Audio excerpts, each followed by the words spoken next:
Thank you. Good afternoon. I'd like to call the meeting to order and acknowledge that we are in Treaty 1 territory, the home and traditional lands of the Anishinaabe, Innu, and Dakota peoples, and in the national homeland of the Red River Métis. Our drinking water comes from Shoal Lake 40 First Nation in Treaty 3 territory. My name is Ian Mann, and I'm joined on the panel via Zoom today with Mr. Jerry Arnall and Mr. Clay Purvis. The Assessment Department personnel is Mr. Roddy Pontanilla, and the administrative personnel today is Ms. Fran Picoto. We will be hearing applications for revision of the assessment roll in accordance with the Municipal Assessment Act. The matters for which revision is requested have been described in each application, and we will limit discussion to those matters. The statements that are made at this hearing are sworn testimony, and anyone speaking to the matters must be sworn in. Be advised that comparisons of assessments of properties are not considered evidence of market value by the Board of Revision. The Board of Revision is appointed annually by Council and is independent of it and the City Administration. It makes its decisions on the basis of the evidence provided at this hearing and issues a written order that will be mailed to all parties as soon as possible. Please note that the Board's decisions with respect to an application may be appealed to the Manitoba Municipal Board if the matter pertains to assessed value or classification, or to the Court of King's Bench if the matter pertains to the application of exemptions from taxation. Should you wish to appeal, information on how to do so will be included with the Board's order. With respect to the hearing process, I will confirm the points of appeal with your property to be addressed with each applicant following the swearing in. We will then have the assessor's testimony, followed by questions that the applicant may have, and then the applicant's testimony followed by questions. Each side will have an opportunity to summarize if they wish. Once all of the evidence about an application has been brought forward, the applicant may leave. The process will repeat for each item on the docket today. The session will close after all of the applications have been heard. The Board will then deliberate in private and make its decision. You will receive the Board's decision by registered mail as soon as possible. As information, all public hearings are live streamed, recorded, and will be part of the public record. We will be hearing items 2, 5, 7, and 10 on our docket today. Ms. Picoto, would you please affirm the assessors and the applicant's testimony? Mr. Assessor, please state your full name. Rodrigo Pontanilla. Do you affirm that the evidence you're about to give at this hearing is the truth, the whole truth, and nothing but the truth? I do. Thank you. Mr. Applicant, please state your full name. Marcelo Navarro. Do you affirm that the evidence you're about to give at this hearing is the truth, the whole truth, and nothing but the truth? I do. Thank you. Thank you. We'll turn to the first live matter on the docket today, our first contest matter, that being number 2, street address of 1670 St. James Street. Mr. Pontanilla, can you please introduce the property and provide your evidence? Sure. So the first file we have this afternoon is file 24-2441. The roll number is 0756 913 6830. The 2025 assessment has gone out at $2,745,000. The property being discussed is labeled as an industrial warehouse. We have 1 building associated, 6 premises associated with the subject, and it's a 1-story building. The actual year built and effective year built is 1971. 17-foot wall height we have on record. We have a land area of 48,155 square feet and a total leasable area of 18,651 square feet. On page 2, I have included a pad eye view image of the subject property. On page 3, I have included a pictometry overhead view of the subject property. Following that, I have a north-facing view and an east-facing view of the subject property. And then I have provided some Google Street View images of the subject property with a 2024 map overlay. We have received requests for income and expense information, so we're okay there. We have no sales history associated and no leases associated with the subject property on file. For the rent comparables, I have included comparables that are all from the same neighborhood cluster area as the subject property, NCA 221. These are all being used in a similar fashion as industrial warehouse. And they're all flex warehouse is how they're being used. And I do have some areas that range from 1,202 square feet at the lower end, up to 3,519 square feet at the higher end, with the exception of the two at the bottom, which are 22,758 square feet and 24,000 square feet. And we do have some rents that range from $6.75 at the lower end up to $11.25 at the higher end.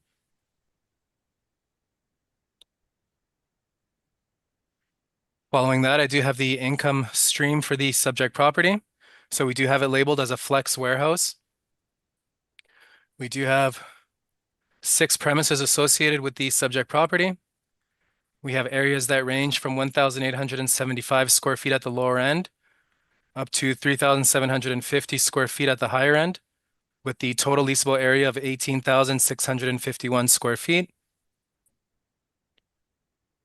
And we have model rents that range from $8.82 at the lower end up to $9.32 at the higher end. And that brings us to a total potential modeled rent of $166,580. And if we do the math on that, divided by the total area of 18,651, we get a blended rate of $8.93 per square foot for the subject property. Following that, we do have the model parameters applied of a 4.5% vacancy for the subject property, a 3% expense rate applied, and a $4 shortfall per square foot. That brings us to a net operating income of $150,954. And then from there, we have a modeled cap rate applied of 5.5%, which brings us to a total assessed value of $2,745,000. Following that information is an income value summary of the information that was just provided. And following that, we do have our cap rates that we provide for your information. And we can look at the industrial cap rates to see what the 20th and 80th percentiles are. In this situation, 5.35 is the 20th and 7.3 is the 80th percentile. Following that, we do have Municipal Assessment Act excerpts that are applicable. And following that, on page 14, and taking us to the end of the brief, is the subject property's income and expense mailer information. And that is all of my presentation. Thank you. Thank you. Mr. Navarro, have you any questions?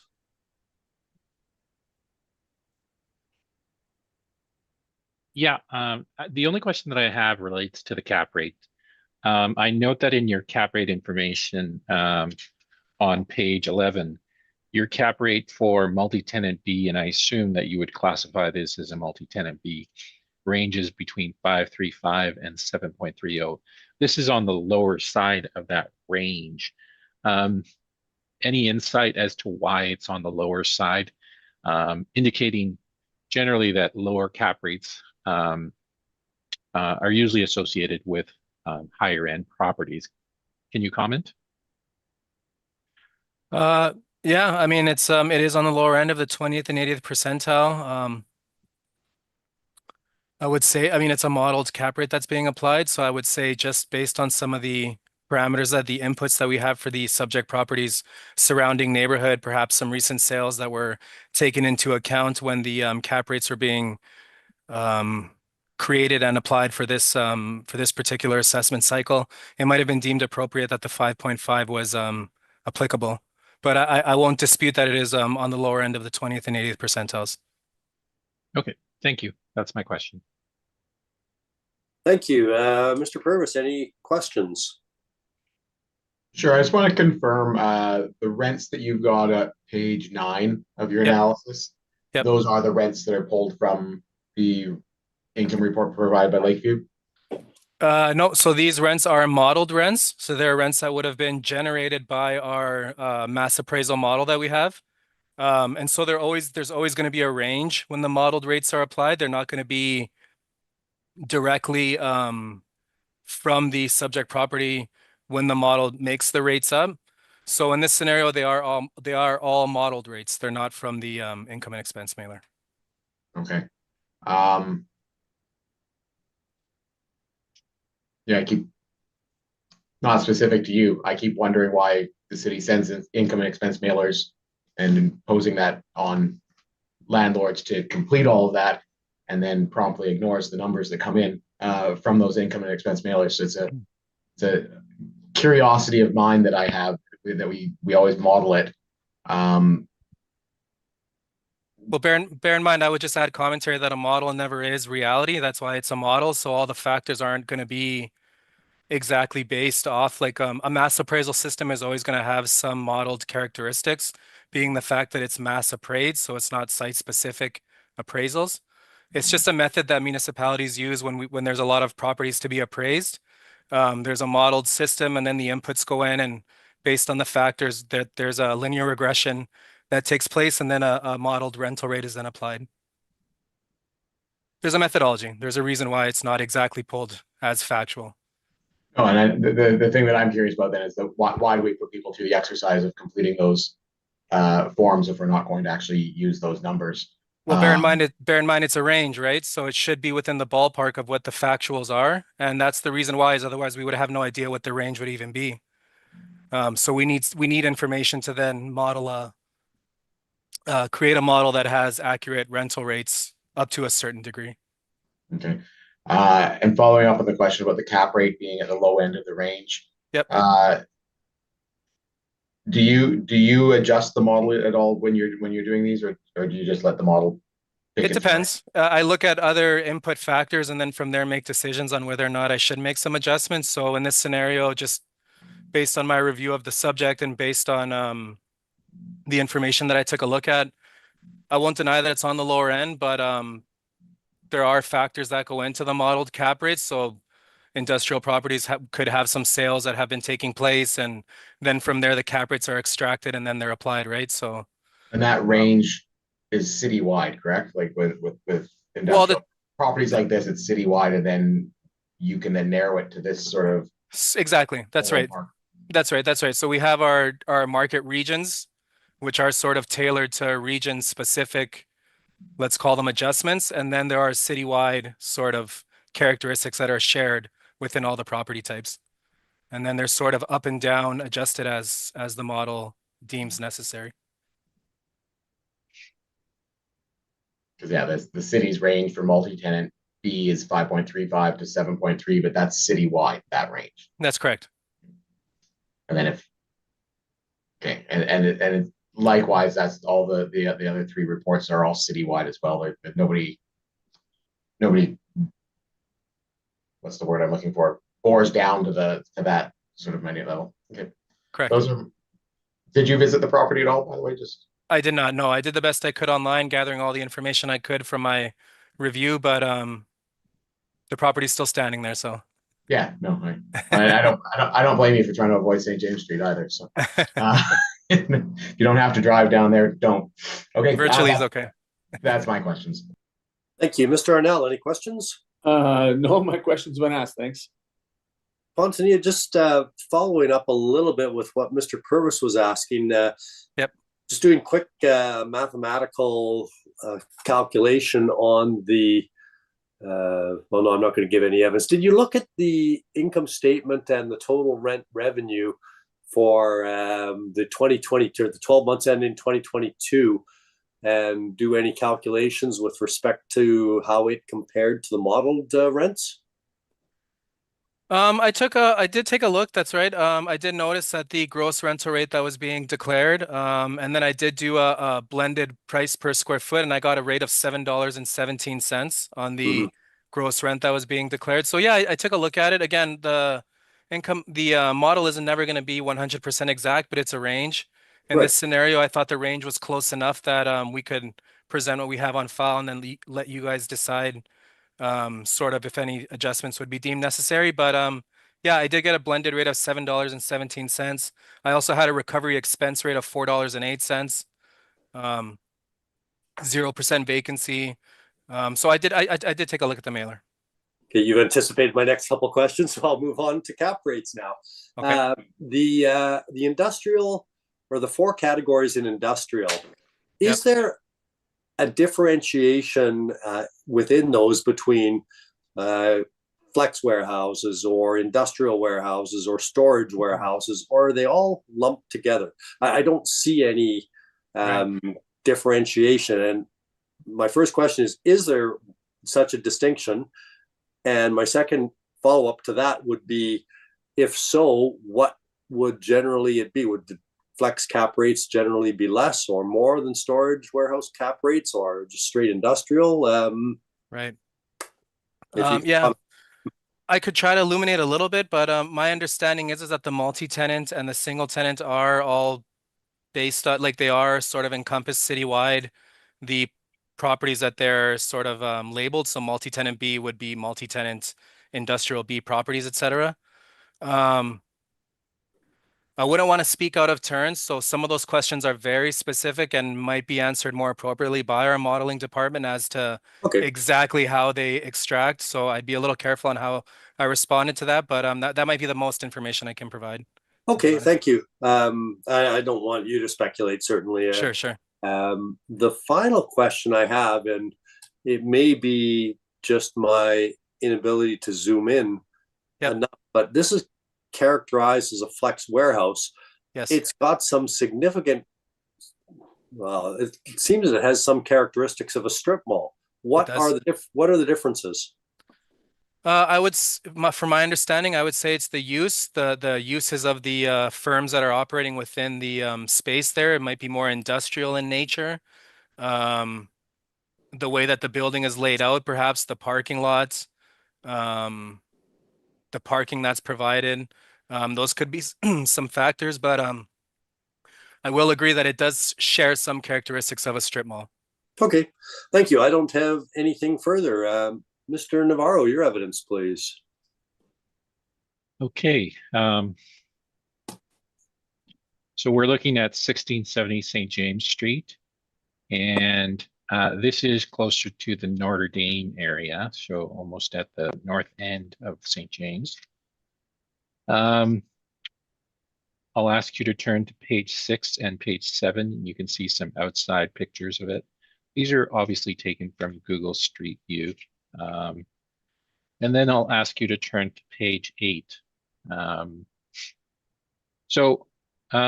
of the things that we see about this property is several things. And I'll get on this as well in the area where we talk about cap rate. So you can see the parking along the front, and you can see parking areas in the back. Now on page 7, you can actually see cars that are parked along the sidewalk adjacent to St. James. Now every commercial building, for the most part, has some space allocated towards parking. That's actually a requirement in the zoning bylaw. Now, this property is older. It's about 54 years old. So it would, it may have been grandfathered at that point, or the zoning policy may not have even addressed the parking issue. However, by today's standards, this situation kind of wouldn't be allowed. You can see that there's not enough dedicated parking for the units themselves. That's why they're using space that really is not actual parking space. So that gets to one of the areas that I'm going to talk about in a few minutes. But first, I'll ask you to turn to page 12. So we're using the income approach just as the assessor has. We have a reported area of 18,651 square feet. We have a set of market comparisons that we've looked at. We've also looked at the actual leases that are in place.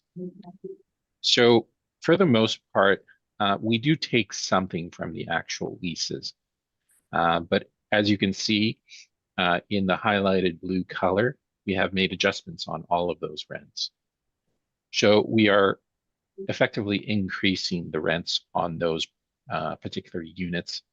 And that drives a higher potential rent. And the reason we do it for the most part is that some of the leases are expiring in 23. So we just decided to basically tick them up a bit. So that increased our total potential to 137,664. That is an average rental rate per square foot of $7.38. In terms of the vacancy, we've gone with a vacancy, I believe, of 4.50. And obviously there's no vacancy here. Well, actually there is vacancy. There is unit 1688. However, in this case, there hasn't been any history of a prolonged vacancy or a systemic vacancy, as we refer to it sometimes, chronic vacancy. So there was no additional requirement to adjust from the market vacancy. So we just included a 4.5% vacancy, just as the assessor has. If you're following along, you can actually turn to page 18. That's where I'm actually summarizing from. So on the expense side, there are some additives that are included in most valuations, unless they're done on a different basis, as you know, for example, for apartment buildings. So we add some standard ones for shortfall management. Some people refer to the management as actually non-recovered expenses. It's not really management. It's non-recovered expenses and other. So there's a standard shortfall that we agreed to, and that's $4 per square foot. Management of 1% and 2% for the other. So we have an expense allowance of $7,301, giving us a net operating income of $124,168.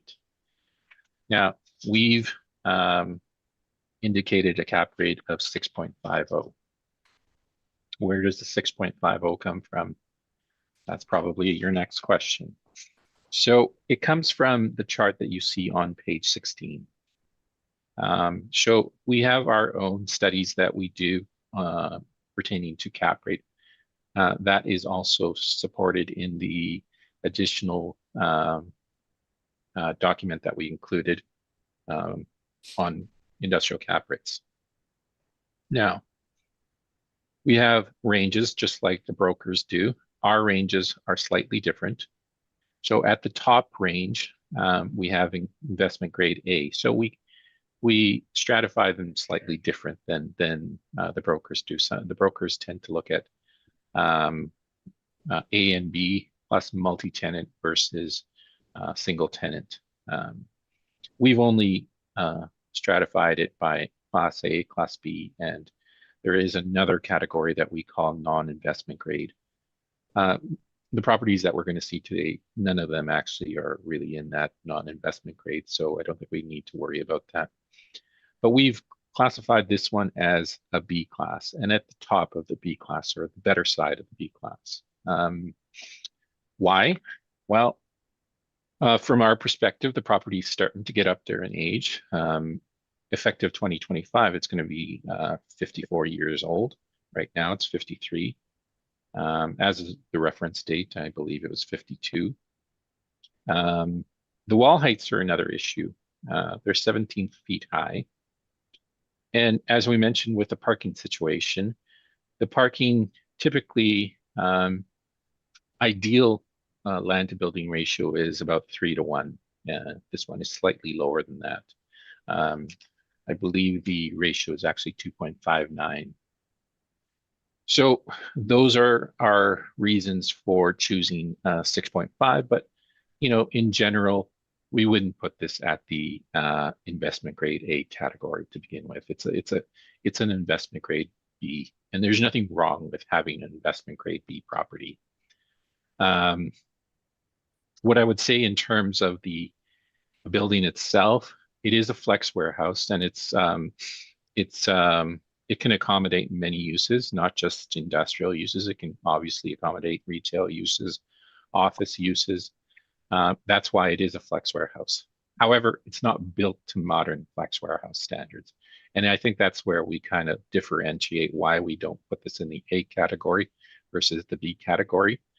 The A-class flex warehouses, the modern flex warehouses that you would see today, first of all, most of them have very high ceiling heights.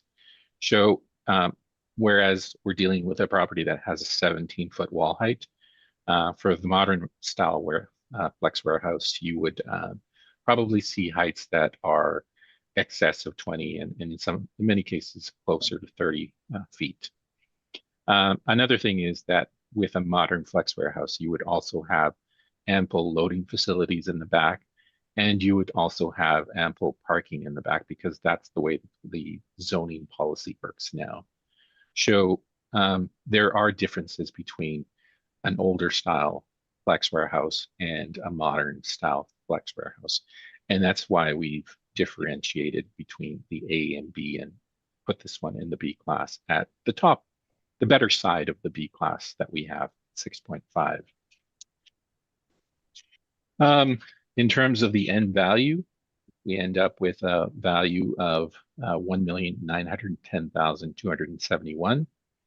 And that's rounded down to 1,910,000. Beyond that, we just have some property information and the income and expenses that were supplied by the client, showing that they were compliant. So I'm open for questions. Thank you. Mr. Pontanilla, questions? I have no questions. Thank you. Thank you. Mr. Arnell, No questions, thanks. Mr. Purvis. I don't have any further questions. Thank you. I do have just a couple questions. First of all, with respect to the market rent that you have increased from the actuals to the, because I think you indicated that some of those leases were expiring and they seem to be below market rent. Your new blended rate is $7.38 a square foot versus the old rate, which was $7.17. How did you determine that 21 cents a square foot increase on the blended rate was appropriate and not something higher or anyway, how did you determine that the 21 cents blended was going to be the appropriate amount? For the most part, when we see a lease negotiation, we don't see large jumps by like $1 in rent per square foot. And assuming that these tenants would still be in place, that's why we assume that the increases on the first year of a new lease would be slightly less, and then build up over time. So we went with a modest increase on that, and also taking into account that, even from the average that we have upstairs in the comparables chart, we're at 747. So at 738, we're not too far from that as a blended overall rent. So I think we're good on rent. Okay, thank you. I don't have anything further. Mr. Pontanilla, any summary necessary? No summary on my part. Thank you. Mr. Navarro? No summary, thank you. Okay, then having heard the evidence, we will conclude that matter and move on to the next matter on the list. I think that's number 5, which has the street address of 1741 Wellington. Make sure of that. Item number 5, 1741 Wellington. Mr. Pontanilla, can you please introduce the property and provide your evidence on the brief? I can, Mr. Chair. So up next, we have file 24-1387. The roll number is 0700-230-7000. The address is 1741 Wellington Avenue. The 2025 assessment has gone out at $3,060,000. Once again, we are speaking of an industrial warehouse. We have 2 buildings associated with the subject property, 4 premises associated with the subject, and it's a 1-story building. We have an actual year built and effective year built of 1958 to 1974, a wall height of 12 to 17 feet, a land area of 56,551 square feet, and a total leasable area of 30,548 square feet. On page 2, I have included the pad eye view image of the subject property. On page 3, I have included the pictometry overhead view of the subject property.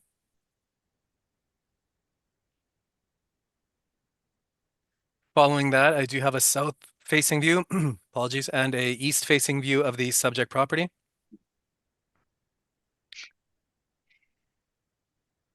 And following that, I have included the Google Street View images of the subject property using the 2024 map overlay.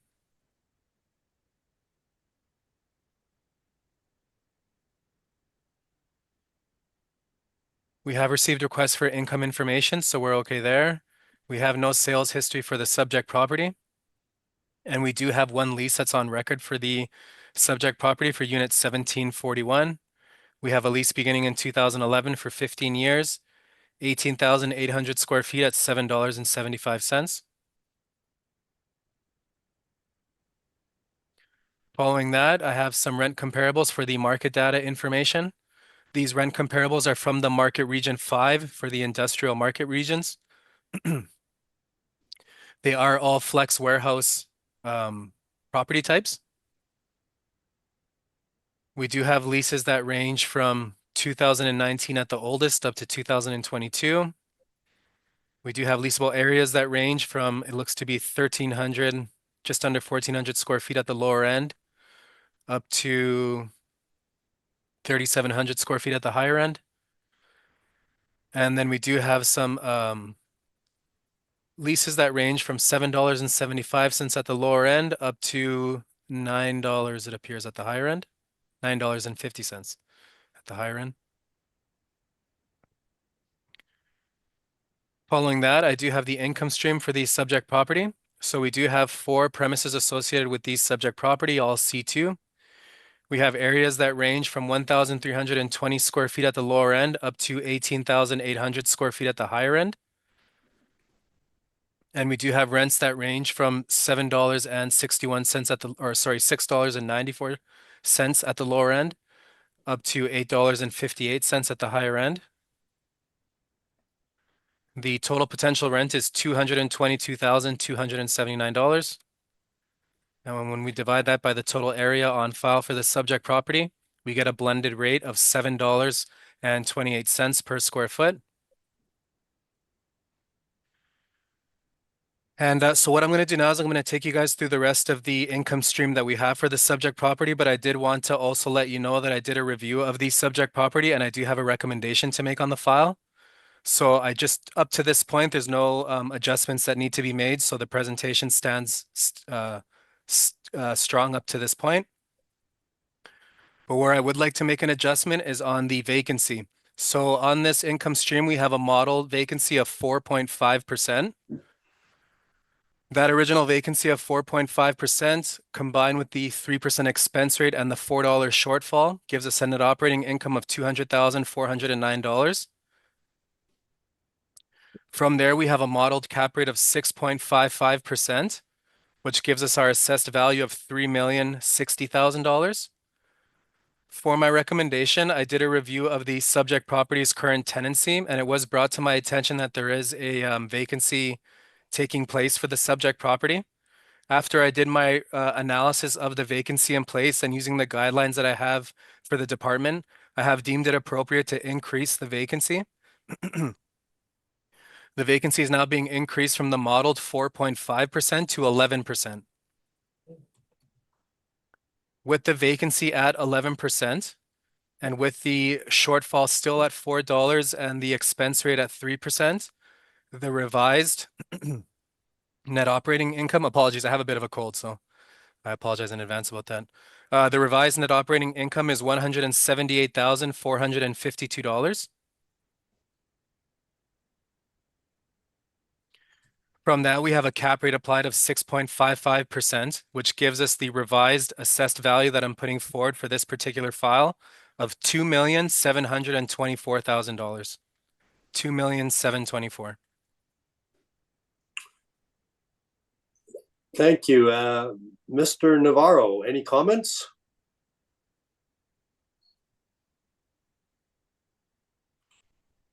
Sorry, as in questions or about the recommendation? About the recommendation, please. And if you have any questions, certainly we'll get to that once Mr. Pontinia is finished. But have you had a chance to review the recommendation, or is this the first you've heard of it? This is the first that I heard of it, but yeah, it seems okay. I like it. I thought you might after seeing the amount, but in any event, Mr. Pontinia, does that conclude your submission? I guess, I mean, I can just quickly carry us forward to the end. We have the cap rate table that we've become familiar with being provided after the income stream there. We have the Municipal Assessment Act excerpts, and then we do have the subject's income and expense mailer information, and then that's where you'll note that there is a tenancy vacancy issue that does equal out to the challenge that was addressed in the vacancy adjustment. Hey, thank you. Mr. Navarro, we've got your comments about the recommendation. Do you have any other questions? No, I think we're good with it. Okay. Yeah. Thank you. Mr. Arnall, any questions? No questions, thanks. Mr. Purvis? No, I don't have any questions. And I don't have any questions. And given what I saw in your brief, Mr. Navarro, I'm going to take your acceptance of the recommendation and say that we are going to conclude this matter, having heard the evidence, and you will receive our decision by mail shortly. Anyway, we'll conclude that matter, unless either of you have other summary to make with respect to this. Mr. No summary on my part. Thank you. Mr. Navarro? I have no summary. Thank you. Okay, thank you. Then we will, as I said, conclude this matter and move on to number 7 on the list, which is the street address of 30 Midland. Mr. Pontinia, can you please introduce the property and provide your evidence? I can. Just give me 1 second. I'll open the files here.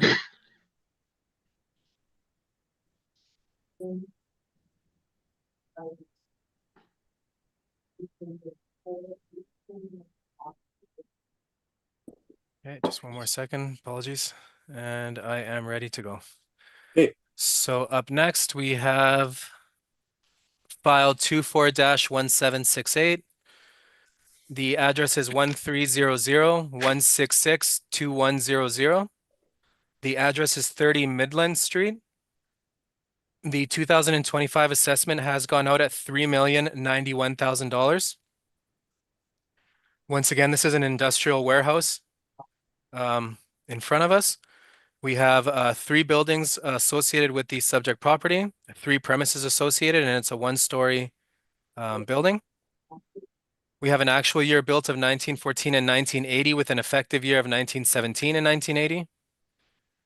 And we do have a wall height of 15 to 22 feet. The land area for the subject property is 63,922 square feet. And the total leasable area is 56,181 square feet. On page 2, I have included the pad eye view image of the subject property. On page 3, I have the pictometry overhead view of the subject property. On page 4, I have a north-facing view and an east-facing view of the subject property. And then following that, I have the Google Street View images of the subject property from the 2024 map overlay.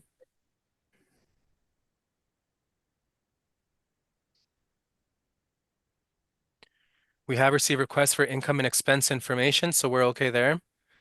We do have 3 sales associated with the subject property for the sales history. And the most recent sale was from April 1st, 2008 for $1,650,000, both for the considered, sworn, and sale price.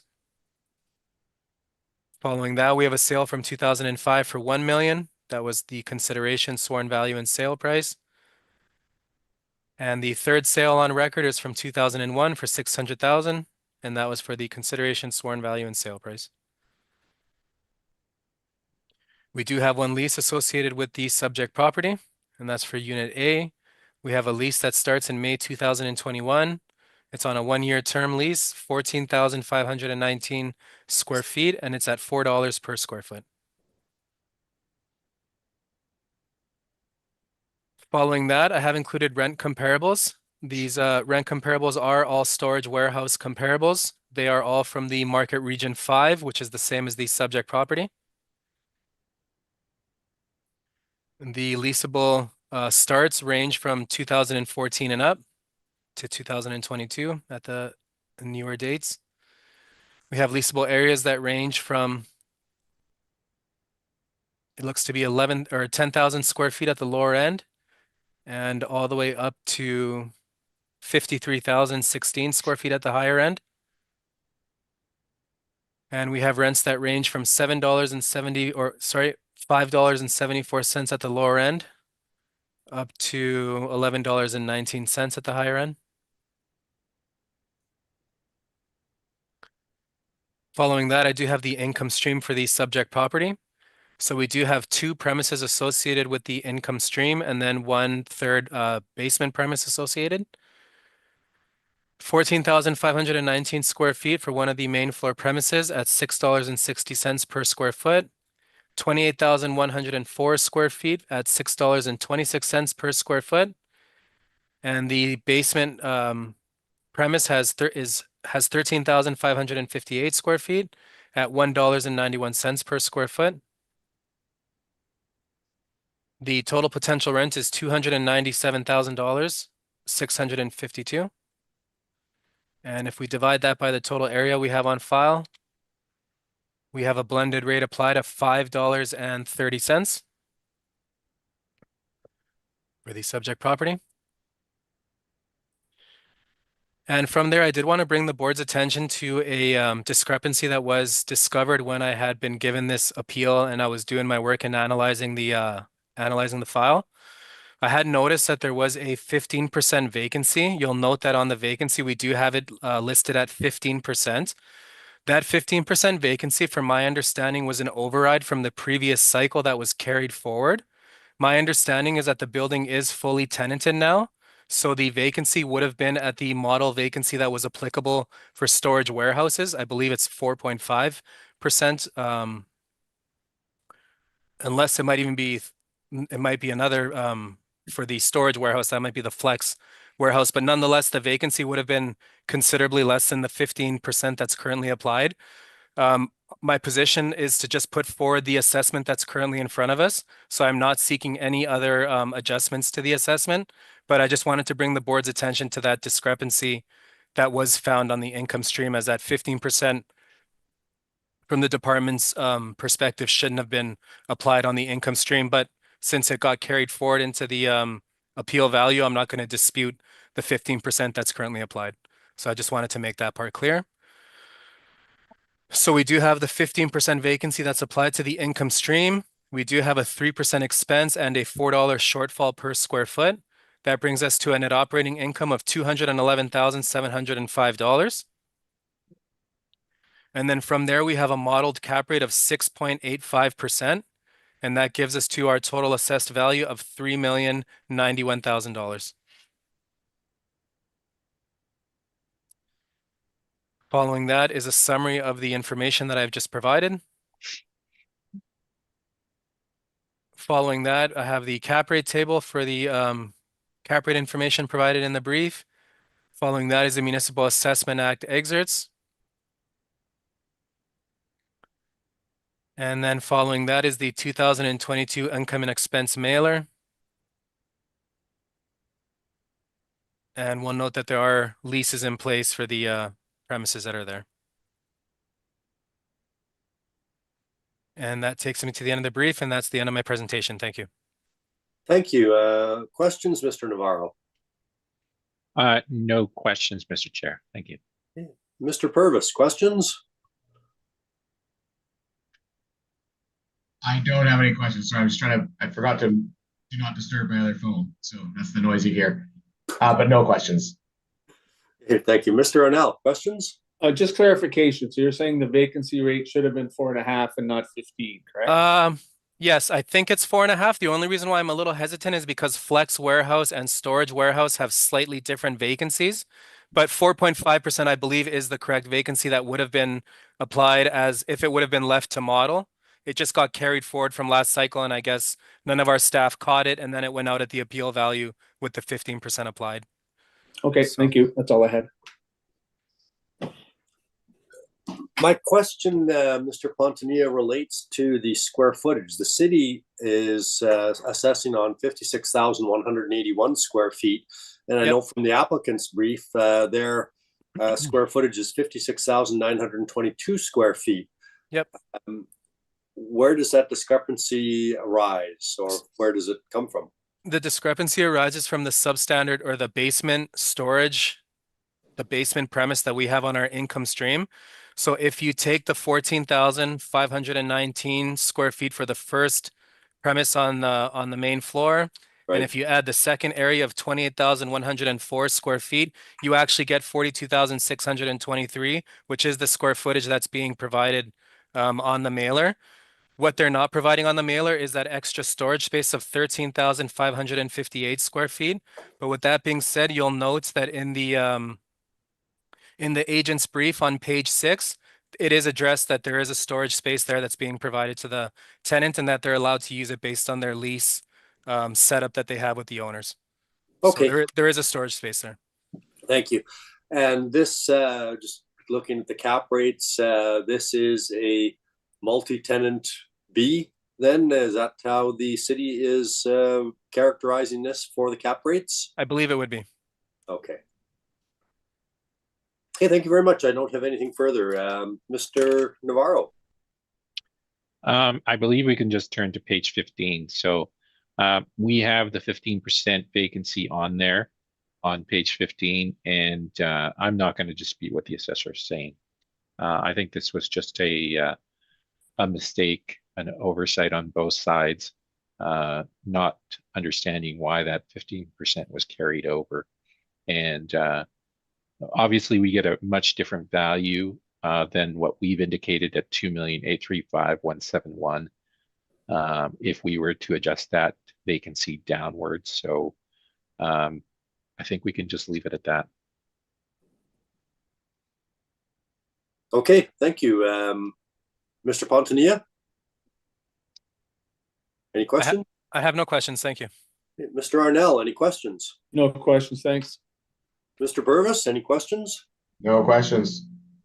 And I don't have any questions. Mr. Pontonia, any summary required? No summary required. Thank you. Okay. Mr. Navarro? None whatsoever. Thank you. Then, having heard the evidence, we will conclude this matter and turn to the last matter on the docket. That is the street address of 111 Bannister, and that is number 10 on the docket. Mr. Pontonia, can you please introduce the property and provide your evidence? I can, Mr. Chair. Just give me 1 second to open up my documents here, and then I'll be ready to go. Okay. All right. The last file we have for the day is file 24-2626. The roll number is 0709-191-1000. The address is 111 Bannister Road. The 2025 assessment has gone out at $3,056,000. We do have an industrial warehouse once again that we have labeled for the subject property. We have 3 buildings associated and 1 premise associated with the subject property, and it's also a 1-story building. We have an actual year built of 1969 and 1973 with the same effective year built. We do have a wall height of 14 to 22 square feet. The total land area is 63,991 square feet. And the total leasable area is 32,480 square feet. On page 2, I have included the pad eye view image of the subject property.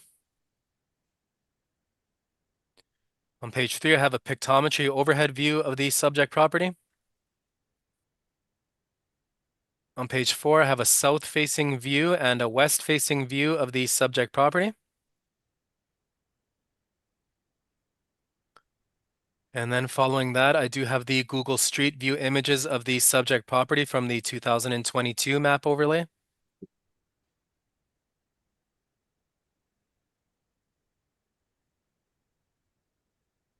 We have received requests for income and expense information, so we're okay there. We have no sales history associated with the subject and no leases associated on record with the subject property. For the rent comparables, it was a little difficult sourcing rent comparables directly from within the market region, so I actually expanded. This rent comparable search has comparables from market regions 1, 4, and 5. They are all storage warehouse market comparables, so they're all used in a similar fashion. We do have lease starts that range from 2014 up to 2022. We have leasable areas that range from, it looks to be 26,491 square feet at the lower end, up to 35,870 square feet at the higher end. The ages of all the market rent comparables range from 1961 at the lower end up to 1999 at the higher end. And then we do have rents that range from $5.95 at the lower end up to $8.25 at the higher end. Following that, I do have the income stream for the subject property. So we do have it listed as a storage warehouse space. We do have 32,480 square feet as the total area. We have a modeled rate of $5.98 per square foot. And that gives us a total potential rent of $194,230.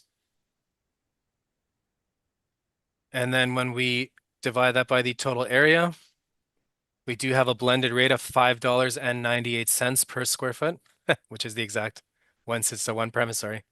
I'm used to doing that. Following that, we do have vacancy. So this actually ties into what I was speaking earlier. Storage warehouse, the vacancy that's modeled is actually 3.5%. So earlier when we were speaking of the previous file and I had mentioned 4.5, 4.5% is actually for the flex warehouse spaces. In this scenario, as it's storage warehouse, it would have been 3.5. It's just a note in relation to our previous discussion on that. But we do have 3.5% for vacancy that's applied. We do have a 3% expense and a $4 shortfall per square foot, which brings us to a net operating income of $177,262. And then we do have a modeled cap rate of 5.8%, which gives us our rounded value of $3,056,000. Following that, I do have a summary of the information that was just provided. And following that, we do have our cap rate information provided, the Municipal Assessment Act excerpts that are provided. And then on page 15 and taking us to the end of my brief is the subject's income and expense mailer information as it was filled out online. And that is my presentation. Thank you. Thank you. Mr. Navarro, questions?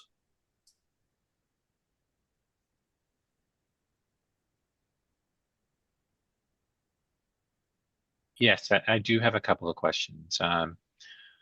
One of those actually relates, and it's just a curiosity question. I note that the assessor actually commented that the industrial warehouse vacancy was different than the storage warehouse vacancy. Now, I note that also that, like, is that actually correct? Because I'm thinking that that's actually the city makes those adjustments based on the location of the different market regions in the city. So could this actually be an issue of where the subject falls in terms of its location rather than a difference between storage warehouse and flex warehouse? Yeah, so that is a valid observation to make. I would like to preface my answer that it is a little bit of speculation on my part, as I'm not I don't have the exact answer for you as we're sort of just discovering information here. But I would, my understanding is that the flex warehouse spaces are by very definition flexible, so they can be used in Yeah. several different uses. And because of that reason, there might be a little bit more vacancy that comes along with them, just based on the turnover that's experienced. And storage warehouse spaces by definition are used as storage spaces, and they might have more stable tenancy, which on the analysis made from our modeling department would then conclude that a lower vacancy would be deemed appropriate. So that would be the best I can do to answer that question. Okay, thank you for that. Next, in terms of the cap rate that the model has chosen, you haven't chosen it. This is a modeled rate. All modeled rate, correct? Yeah, exactly. The model has gone again quite low on this one, given has. the issues. And I'm not saying that these are issues for the property, but typically we like to point out things like the age, the wall height, the low land to building ratio. Those are all things that I think would affect the property. So do you think that the cap rate that the model has chosen is slightly on the aggressive side? It is on the lower end. If we were to simply look at 20th and 80th percentiles, I wouldn't disagree with that. We do have the information that goes in to generate the cap rates, so there could be an argument to be made that the sales that the modeling department has been receiving and analyzing supports the lower cap rates, that perhaps that maybe that the turnover isn't high for these properties. The nature of how they're used has stable tenancy, and that could be less risk for an investor, which would translate into a lower cap rate. Okay, thank you. I'm good now. Thank Oh, you. no more questions? Okay, Mr. Arnell, any questions? No questions, thanks. Mr. Purvis? Just want to confirm, this is owner occupied, this property? I believe that's my understanding of it. Yes, it is. If you look on page 15 of my brief, you'll note that the fully owner occupied has been checked off in the mailer. Okay. You might have to zoom in. It's a little condensed for the output of the text. But It's if you pretty tight on some, yeah. yeah, but if you zoom in, I have to zoom in myself. That's why I say that, so I understand. But if you zoom in, you'll note that the checkbox has been checked off for fully owner occupied. Okay, yeah, no, I see that now. Okay, that was my only question. Okay, thank you. And I don't have any questions. Mr. Navarro, your evidence, please. Okay, this is 111 Bannister. You can see a picture of the property on page 6 and 7, general location.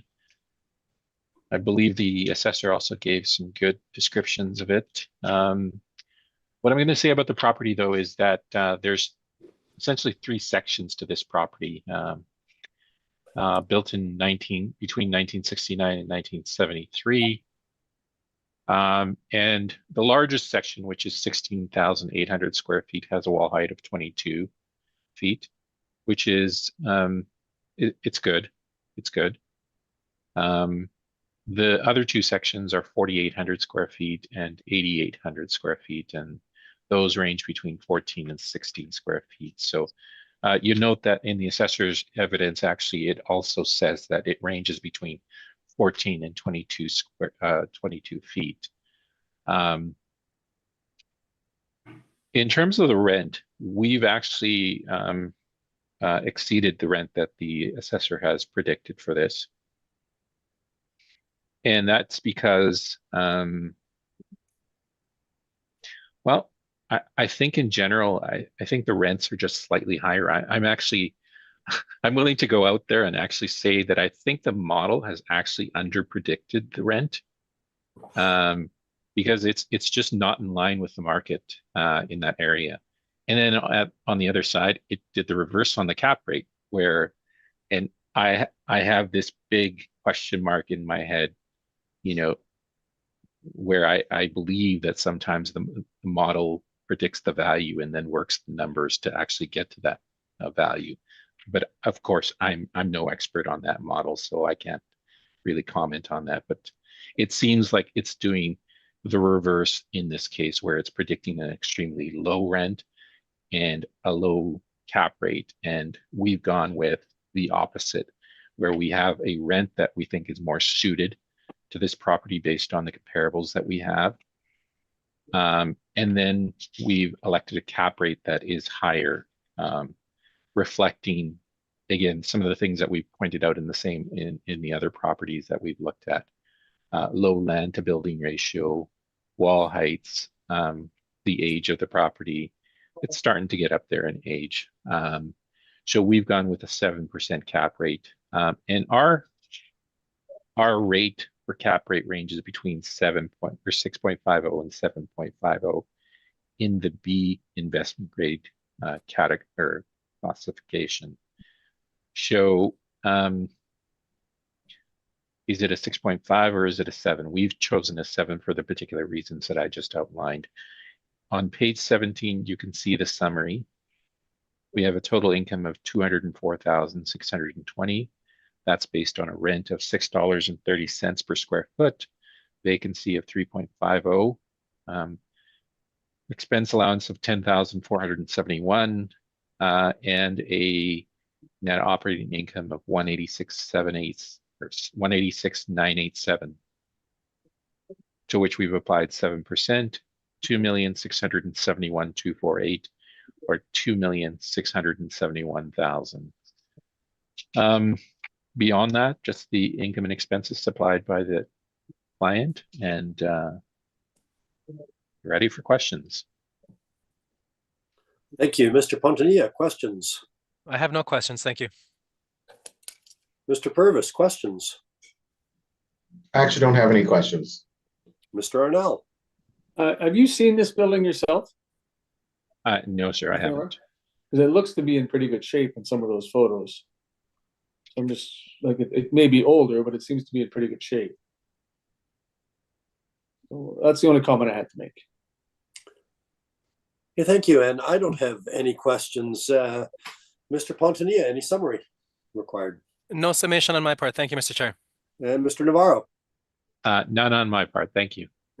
Well, thank you very much. That concludes this matter, and we will conclude this matter. And thank you, gentlemen, for your presentations today.